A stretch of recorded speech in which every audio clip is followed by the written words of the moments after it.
Hello dear students, कैसे हैं आप लोग। और लास्ट वीडियो देखने के लिए थैंक यू। बहुत अच्छे व्यू आए उस वीडियो पे।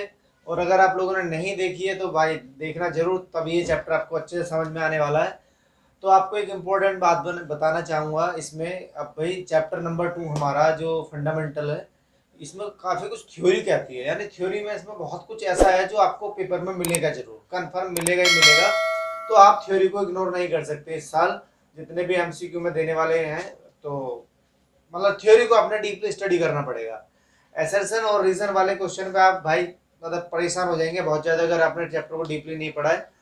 तो वीडियो को ज़्यादा देर नहीं लगाते हैं, स्टार्ट करते हैं और अपनी वीडियो पे। और आज करते हैं profit and loss appropriation account. और सबसे बड़ी कंफ्यूजन, कम से कम यहाँ से आपको 4 से 5 एमसीक्यू देखने को मिल जाएंगे आपके आने वाले एग्जाम में। या आपके यूटी चल रहे हैं या फिर आपके जो भी स्कूल में एग्जाम होते हैं या टेस्ट वगैरह होते हैं, आपको 4 से 5 क्वेश्चन यहाँ से आपको बिल्कुल वो क्वेश्चन जो आपको मिलते ही मिलते हैं यार पेपर के अंदर, आपको देखने को मिलेंगे इस वीडियो में।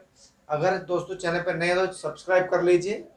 रेगुलर बेसिस पे हमारी वीडियो आती रहती हैं और हम आपको गाइड करते रहते हैं किस तरह से स्ट्रेटेजी बनानी चाहिए पढ़ाई करने के लिए, क्योंकि कुछ डिफरेंट है इस बार।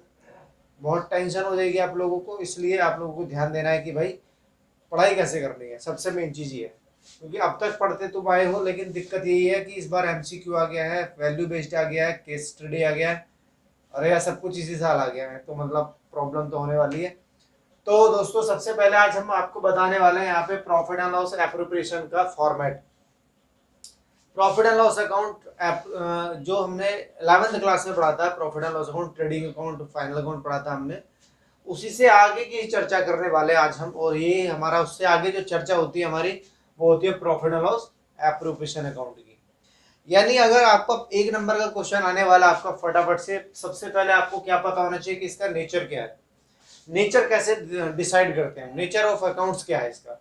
नेचर डिसाइड करने के लिए 3 बातों का आपको पता होना चाहिए, real, nominal, personal. 11th class में बहुत अच्छे से पढ़ाते हैं हम लोग, लेकिन क्या होता है कि उस समय की बातें इस समय याद नहीं रहती हैं। कोई दिक्कत नहीं है दोस्तों, बिल्कुल सारी चीज़ें शुरू से बताई जाएगी। तो यानी कि आपको मैंने बताया रियल, नॉमिनल और पर्सनल। तो सबसे पहले हम, जैसे कि ये अकाउंट है तो उसके बारे में बता देते हैं।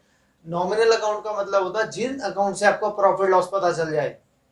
जिन अकाउंट से आपको प्रॉफिट लॉस पता चल जाए वो कौन से होते हैं, नॉमिनल होते हैं।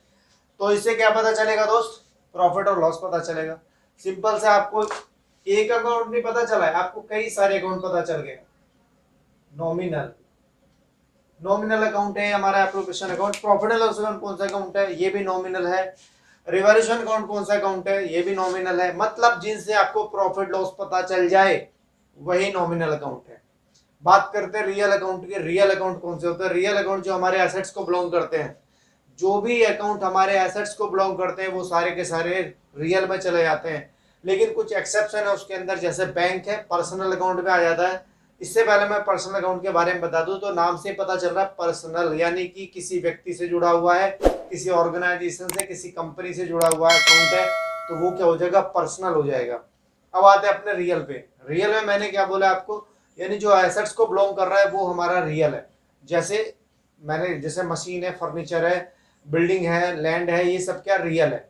लेकिन इसमें भी कुछ एक्सेप्शन क्या है, एक्सेप्शन ये है कि अगर बैंक आ जाता तो बैंक को कहाँ लेके जाएंगे, पर्सनल में, क्योंकि बैंक एक ऑर्गेनाइजेशन होती है, यानी ग्रुप ऑफ पर्सन होता है इस बैंक के अंदर। तो बैंक हमारा चला जाएगा पर्सनल में। अगर आपसे पूछ ले डेटर कहाँ आएगा, भी डेटर क्या होता है, एसेट्स होता है। आप लोग कहेंगे डेटर लेकिन है क्या, डेटर एक ग्रुप, एक पर्सन है जिसको आपने उधार माल बेचा है, एक कंपनी है जिसको आपने उधार माल बेचा है। तो किस में जाएगा, वो पर्सनल में जाएगा। एक्रूड इनकम, प्रीपेड है, ये सब चीज क्या है, पर्सनल में, लेकिन आती किस में, एसेट्स के अंदर है। अब बात करते हैं पर्सनल में, इनके अलावा क्या क्या है, जैसे कैपिटल होता है, ड्राइंग होता है, डेटर होता है, क्रेडिटर होता है, लोन होता है, आउटस्टैंडिंग होता है, ये सब चीज क्या है, पर्सनल में चली जाती है। तो इतना जो मैंने बताया आपको, 1 नंबर की बात समझ में आ जानी चाहिए। क्योंकि हमारा क्या है, रियल, जिससे प्रॉफिट लॉस पता चल जाए वो नॉमिनल है, एसेट से बिलोंग कर रहा है। इन 3-4 चीज़ों को छोड़ देना, सब रियल है।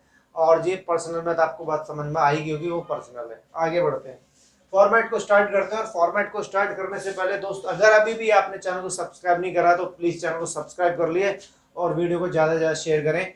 मैं आपका टाइम ज़्यादा वेस्ट नहीं करूंगा, क्योंकि मैं बिल्कुल पॉइंट टू पॉइंट पढ़ाने वाला इंसान हूँ। क्योंकि टाइम क्या चल रहा है, बिल्कुल गोल्डन टाइम है, किसी का भी टाइम वेस्ट करना 5 मिनट की चीज को समझाने के लिए 15 मिनट खराब नहीं कर सकते ना।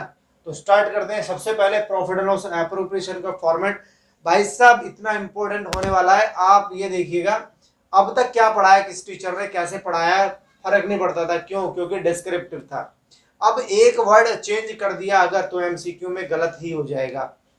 समझ रहे हो ना बात को? यानी एक एक एंट्री किस नाम से प्लेस करते हैं, सबसे बड़ी बात यही है, किस एंट्री को किस नाम से प्लेस करना है, कितना अमाउंट आएगा, ये सारी चीजें बताई जाएंगी धीरे धीरे, लेकिन आप चैनल में बने रहिएगा। चलिए स्टार्ट करते हैं। सबसे पहले क्या होता है, प्रॉफिट एंड लॉस अकाउंट का नेचर पता चल गया आपको। नॉमिनल है, ये साइड इनकम की होती है, ये साइड लॉस की होती है। पहले से पढ़ते आ रहे हैं, बचपन से पढ़ते आ रहे हैं ये चीज हम, बचपन से नहीं 11 से यार, वही हमारा बचपन होता है। अब हमने क्या करना है, सबसे पहले जो हमने P&L अकाउंट बनाया था हमने 11th क्लास में, उसका जो भी प्रॉफिट होगा वो ट्रांसफर हो जाएगा इधर। उसको अब तक हम क्या करते थे, कुछ बच्चे उसको प्रॉफिट एंड लॉस अकाउंट के नाम से एंट्री डाल रहे थे, कुछ बच्चे उसको नेट प्रॉफिट के नाम से एंट्री डालते थे, कुछ बच्चे उसको प्रॉफिट के नाम से एंट्री डालते थे। आंसर सबका करेक्ट आता था क्योंकि आपने सही साइड में एंट्री डाली है, लेकिन गलत नाम से एंट्री पोस्ट की है तो भाई साहब बहुत बड़ा खामियाजा उठाना पड़ेगा आप लोगों को। इसलिए ध्यान देना इस बात को कि यहाँ पे हमारा ये entry profit and loss account के नाम से आएगी, क्योंकि ये एंट्री कहाँ से आ रही है, प्रॉफिट एंड लॉस अकाउंट से आ रही है। आपने यहाँ पे नेट प्रॉफिट नहीं डालना है या नेट लॉस नहीं डालना है, तो यहाँ पे क्या डालना है, प्रॉफिट एंड लॉस अकाउंट डालना है। पूरा ध्यान रखना है इस बात का। लेकिन अगर उसी जगह अगर लॉस हो रहा है तो लॉस को क्या करना, अपने प्रॉफिट एंड लॉस अकाउंट डालना है, साथ में अकाउंट डालना है। यहाँ गया हमारा प्रॉफिट एंड लॉस अकाउंट। उसके बाद में क्या करना है, सबसे पहले आपने भाई देखना है कि भी पार्टनर्स को क्या क्या हम दे रहे हैं। सैलरी कमीशन इंटरेस्ट, एक सेंटेंस में बोल दिया, सैलरी कमीशन इंटरेस्ट से ज्यादा कुछ नहीं होता पार्टनर के लिए। सैलरी कमीशन इंटरेस्ट फर्म के लिए क्या है, लॉस है, तो जो लॉस होते हैं वो डेबिट में आते हैं। जैसे मैंने लिखा इंटरेस्ट ऑन कैपिटल, अगर कैपिटल पे ब्याज दिया जाएगा, 1 नंबर का क्वेश्चन आ गया, फिर से क्वेश्चन में आएगा किस कैपिटल पे ब्याज दिया जाता है, ओपनिंग कैपिटल पे, क्लोजिंग कैपिटल पे, बोथ या नन ऑफ दीज। तो आंसर क्या हो जाएगा इसका दोस्त, ओपनिंग कैपिटल। हमेशा ओपनिंग कैपिटल पे ब्याज दिया जाता है। आगे बढ़ते हैं, कैपिटल पे बाद ब्याज समझ में आ गया आपको, इंटरेस्ट समझ में आ गया।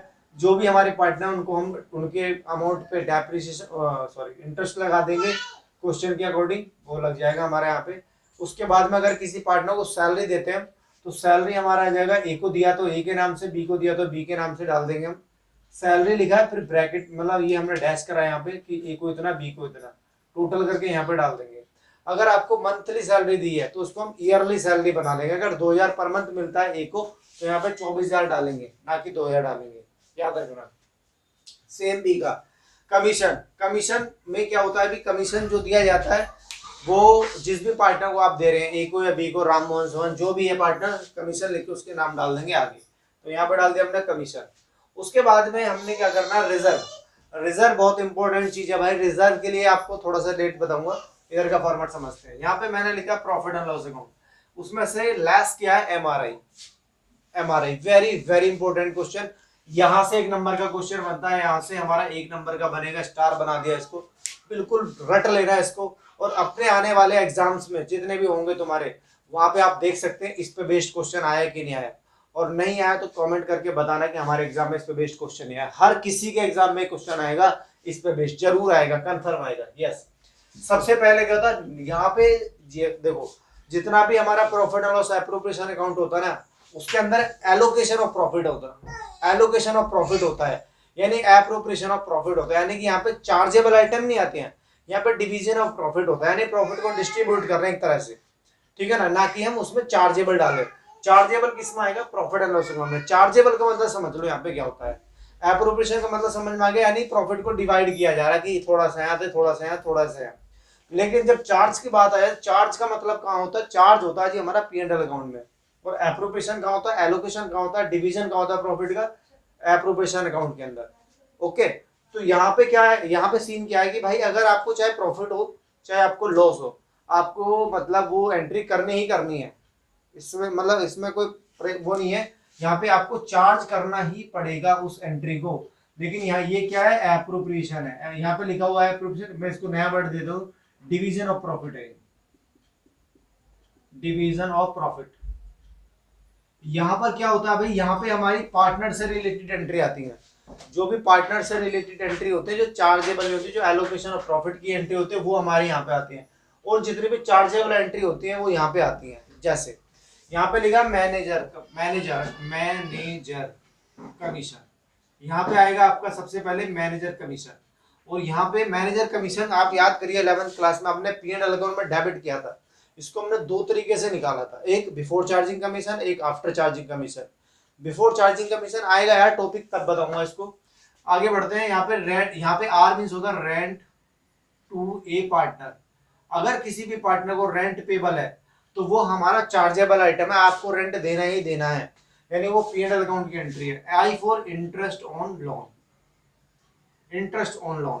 और इंटरेस्ट ऑन लोन के बारे में आपको पता ही होगा, अगर पार्टनर का लोन, मतलब किसी पार्टनर ने अगर फर्म को लोन दिया है और उसमें रेट नहीं बताया कितना परसेंट है, तो कितना परसेंट होगा आप कमेंट बॉक्स में करके बताएंगे कितना परसेंट फिक्स किया गया है इसके लिए। ठीक है जी, मैंने आपको तीन चीज बता दी, manager commission, rent to a partner और इंटरेस्ट ऑन लोन। ये तीनों की तीनों एंट्री याद रखना, ये चार्जेबल आइटम है। ये तीनों की तीनों क्या बोला मैंने, चार्जेबल है। इनको चार्ज किया जाता है, एप्रोप्रिएशन नहीं किया जाता है। ओके, तो इनको चार्ज किया जाएगा। तो चार्जेबल आइटम कहाँ पे आती है, पी एंड एल अकाउंट में। याद रखना, वेरी वेरी इंपॉर्टेंट बात बताइए मैंने तुम्हें आज।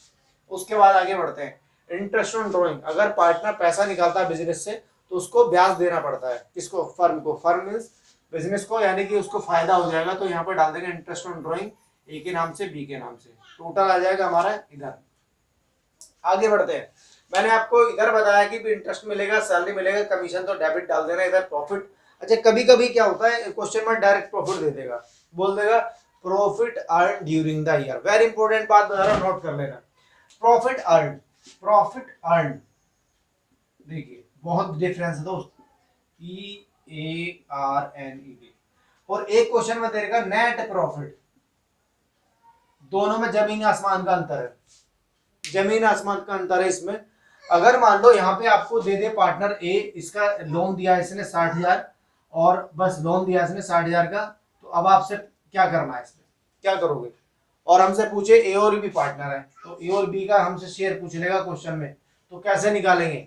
बहुत सिंपल है, लेकिन बड़ा ध्यान रखना है इसमें। जब हमने भाई लोन, मान लो मेरा प्रॉफिट है यहाँ पे 1 लाख, यहाँ भी मेरा प्रॉफिट है 1 लाख, ये 1-1 लाख रुपए का प्रॉफिट है, और 60,000 का लोन दिया ए ने, उसको 6% का ब्याज मिलेगा। अभी बोला क्वेश्चन में हमने साइलेंट रखा है, इंटरेस्ट कितना होगा, तो वहां पे कितना होगा भाई, 6% होगा। लेकिन अब आप क्वेश्चन में समझिए, दोनों में अंतर बताया मैंने, जमीन आसमान का अंतर है भाई। प्रॉफिट अर्न मतलब आपने इस साल इतना कमाया, अब इंटरेस्ट पेड नहीं किया, अभी पॉइंट करने वाली बात। लेकिन अगर नेट प्रॉफिट बोल दे क्वेश्चन में, तो यानी कि इंटरेस्ट चार्ज हो चुका है, इंटरेस्ट चार्ज हो चुका है पहले से ही, तो हमने इंटरेस्ट चार्ज नहीं करना, क्योंकि वो पहले से ही माइनस हो गया, डिडक्ट हो गया है।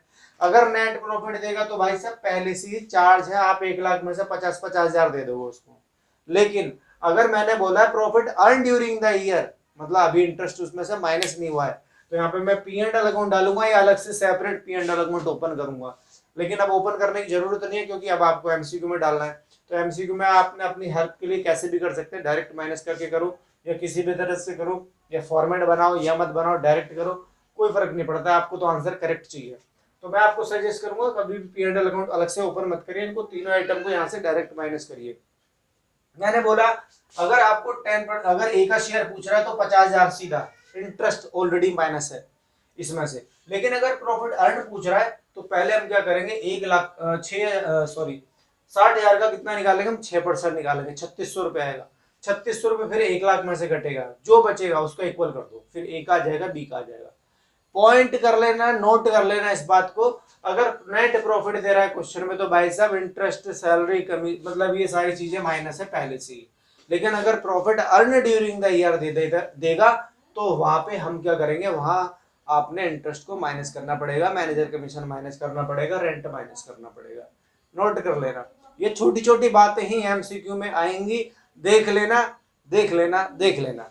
आगे बढ़ते हैं, आगे बढ़ते हैं जी। हमारा अगला पॉइंट आता है रिजर्व। रिजर्व मैंने बताया, रिजर्व का मतलब क्या होता है, रिजर्व का मतलब होता है जितना कमाते हो उतना खत्म नहीं कर देते ना, बचा लेते हैं ना थोड़ा सा फ्यूचर प्लानिंग के लिए, कि हम अपने फ्यूचर के लिए, अपनी पोजीशन को स्ट्रेंथन करने के लिए उसका पैसा साइड में निकालते रहते थोड़ा थोड़ा करके।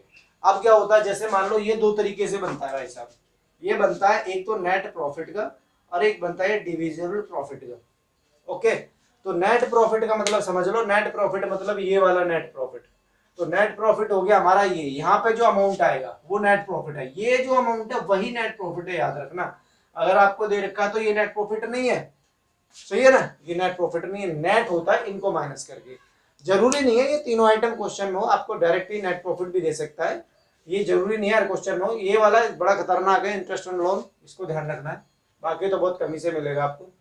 आगे बढ़ते हैं, यहाँ पे मैंने मेरा नेट प्रॉफिट का ही है, मान लीजिए 10% रिजर्व में डालना है मुझे, ये अमाउंट 1 लाख है, तो 1 लाख का 10% 10,000 डाल देगा। अगर नेट प्रॉफिट का बोला, अगर बोलता है डिविजिबल प्रॉफिट, तो डिविजिबल का मतलब समझ लो, पहले टोटल इनकम जोड़ो, फिर टोटल एक्सपेंस जोड़ो, टोटल इनकम से टोटल एक्सपेंस निकालो, जो बचेगा वो रिजर्व में जाएगा। जैसे मान लीजिए आपकी इनकम है 1.5 लाख इधर की, इधर के खर्चे आपके 70,000 है, क्या बोला, इधर की इनकम हमारी क्या है 1,50,000, इधर के खर्चे कितने 70,000, तो आंसर कितना आया 80,000। तो 80,000 है वो क्या है, वही तो डिविजिबल है, उस डिविजिबल का बोला है कि भाई 10% रिजर्व में डाल दो, 8,000 डाल देंगे।